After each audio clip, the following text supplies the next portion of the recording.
Hello, Assalamualaikum warahmatullahi taala wabarakatuh, and a very good morning, afternoon, and evening to all of you. All right.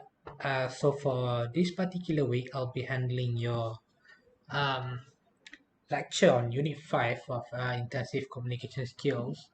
If you have gone through your Unit 5 EE campus, Unit 5 will be on the topic of stress. All right, stress, friends, or foe. Right. So there are several skills that will be covered in Unit 5.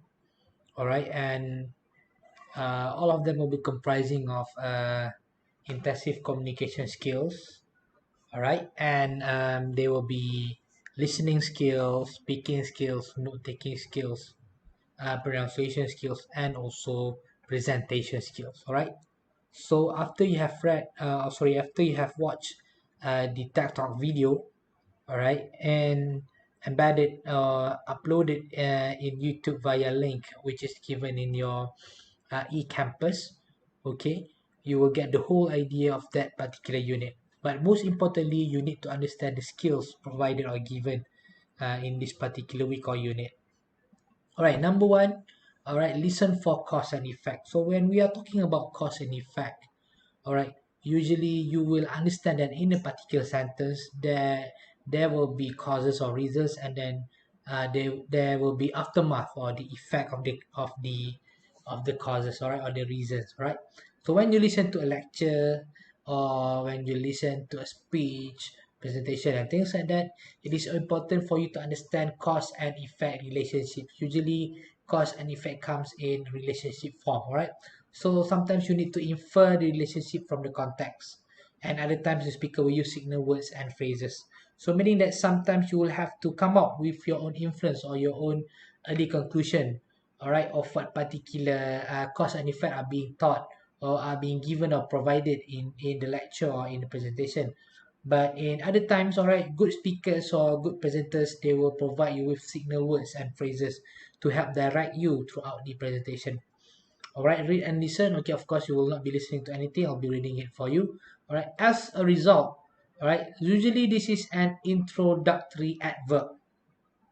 All right, so what is an adverb actually? An adverb is a word that modifies the verb. All right, for example, walk slowly. So slowly is an adverb. But in this particular form, all right, you are not modifying any verb. All right, and they call it as an introductory adverb because you are modifying the sentence, right? So as a result, your blood pressure and breathing rate remain high and your muscle don't relax. All right. So this is one of the particular words used to indicate the effect. All right, the effect, uh, the cause and effect relationship, but this particular one is to indicate the effect. All right. So it will be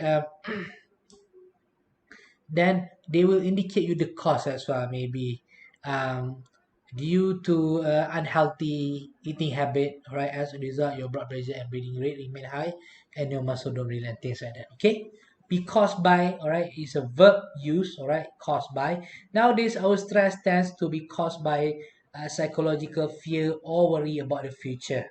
All right, not physical danger. Okay, next one, lead to is also a verb. This leads to chronic disease. All right, due to heavy smoking, due to let's say Abu likes to smoke a lot. All right, this leads to chronic stress. All right, so it doesn't have to be in one particular sentence without any full stop. Right, you can stop the sentence first.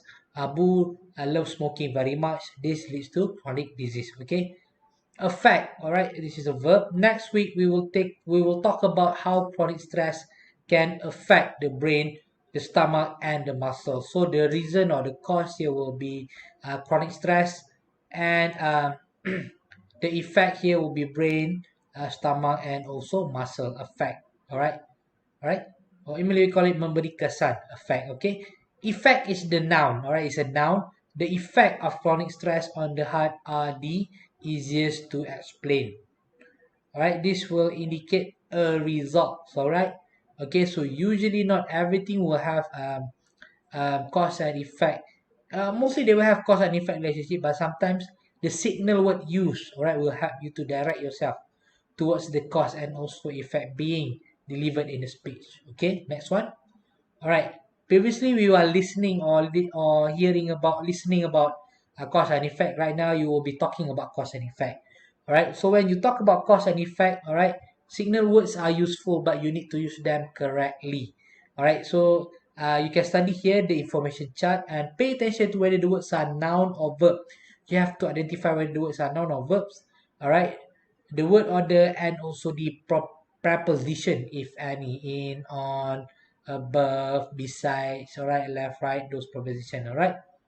All right, if it is a verb, all right, then you will use affect, all right. Chronic stress affect the body in many ways, okay. If it is a noun, you will use effect of or effect on. For example, an effect of chronic disease on the body is an increased risk of heart disease. All right, so you have both of them in your sentence.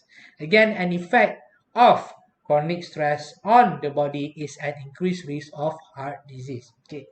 Next one, if you use a verb, it will be cause. All right. Chronic stress can cause headache. All right. But if you want to transfer it into a noun, chronic stress can be the cause of headaches. All right. Next one, if you are using verb, result in. All right. A stress response that lasts too long results in chronic stress. All right. Stress response is the cause and results in chronic stress is the effect. But if you're putting it in the noun form, result of. Chronic stress is the result of a stress response that lasts too long. Okay, all right, going further. All right, thought groups. All right, so this one will be particularly special to pronunciation skills, which is called thought groups. All right, so English speakers group words into segments of meaning called the thought groups. All right, meaning to say that when you are delivering speech or giving a lecture, you will be segmenting your speech or points, all right, into a few thought groups. All right, thought groups help the listener to understand and process information, right? Because they are provided or they are given into small breaks or pauses at the end of each talk group. All right, so it will help you as a listener or as a viewer or as an audience to process the information one by one. Long sentences might contain several talk groups. All right, short sentences might contain just one or two talk groups. All right, so in simpler words, when you heard presentations, when you heard lectures and things like that, all right, the speaker or the lecturer or the presenter will not just use one particular tone and then continue the whole sentence without giving a break or giving pauses to particular chunks of sentences. So those are called talk groups. All right, things are important. All right, will be given a slightly short pause, all right, so that the audience can process or just to make it easier for the speakers to give important information to the audience. All right, so okay, listen to this one. You experience acute stress when you are in physical danger. All right, sometimes you might listen to people say you experience acute stress when you are in physical danger. Yes, in one whole breath. But actually, all right, a good way of delivering this particular information is by putting it into talk groups.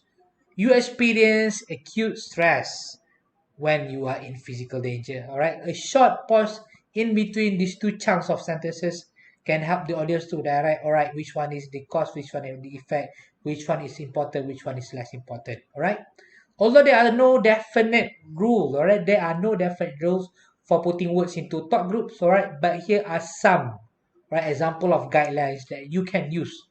All right, you can use these phrases, all right, and they should not and you should not separate them if you found these phrases. Okay, for example, adjective, all right, from the noun they modify. So you have an adjective and it will modify the noun. For example, acute stress. So acute here is the adjective and stress here is a noun. Adverbs from the words they modify. Alright, so adverbs can modify the verbs, alright, of course, walk slowly, or they can modify the adverb itself, alright, just until, or even modify the verb, alright, modify the verb itself, okay. For example, down to the very bottom of the sea, if it's modify the adjective.